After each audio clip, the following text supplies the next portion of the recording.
Tank Davis, now known as Abdul Wahid, versus Devin Haney. Why don't we just make this fight happen? This is the fight, knuckleheads, that all the people in boxing want to watch, casual and hardcore alike. There's a lot of heat between these two. Tank Davis and Devin Haney have been spouting off on social media at each other. And could you imagine the buildup? Leonard Ellerbe versus Bill Haney, talking all that smack to each other. And of course, Tank Davis versus Devin Haney, telling stories of sparring sessions and who knows what else. And, Tank Davis, who was recently spurred on by Sean Porter's comments on social media, basically responded to Sean Porter and said, it doesn't add up. Why would I not want to fight this guy? I beat him up in sparring when he was over 147 pounds. What's going to happen when he's just a nose? Referring to Devin Haney's rather large nose. But anyway, this is a fight that really needs to be made. I think it's a fight not just, that would be extremely popular. It would be for all the marbles, and I think it would really get the momentum going in the lower weight classes for these guys to eventually fight the likes of Teofimo Lopez, maybe Shakur Stevenson, and we can find out who the man is in these lower weight classes, right?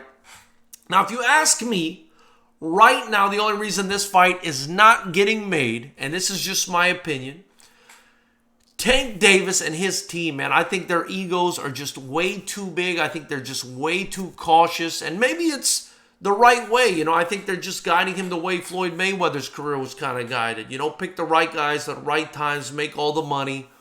You're the A side, yada, yada, yada. But, I think even a large ego and even a very cautious manager can be convinced with a lot of money, right? And my point in saying that is Saudi Arabia is a new player on the scene, right? And Turki Al-Sheikh, the head basically of Saudi Arabia's sort of Ministry of Entertainment or whatever it is, he's going to be throwing a ton of money at these people to make this fight happen. So even though Sean Porter said he doesn't think this fight's going to happen, he doesn't see, this fight coming together, I think now with the addition of Saudi Arabia as a player in the fight game, man, I think Turki Al-Sheikh is the godfather and he's just going to make somebody an offer they can't refuse. How do you say no to that much money?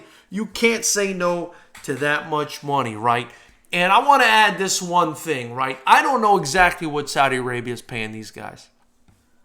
But when Anthony Joshua, a guy who could fill out an entire stadium, decides to go fight in Saudi instead of staying home and filling out an entire stadium, and think of the amount of money in the ticket sales filling up an entire stadium.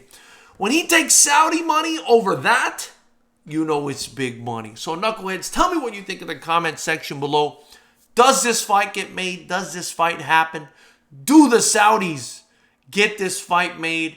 Or does this fight remain forever in the imagination of boxing fans? I look forward to hearing what you guys have to say. Get your tickets to Fighters Rep 21 and 22 at FightersRep.com. Join the channel. Subscribe to the channel. Like this video. Share it with a friend and get yourself, some merchandise to help support Fighters Rep. I look here to what you guys have to say about this.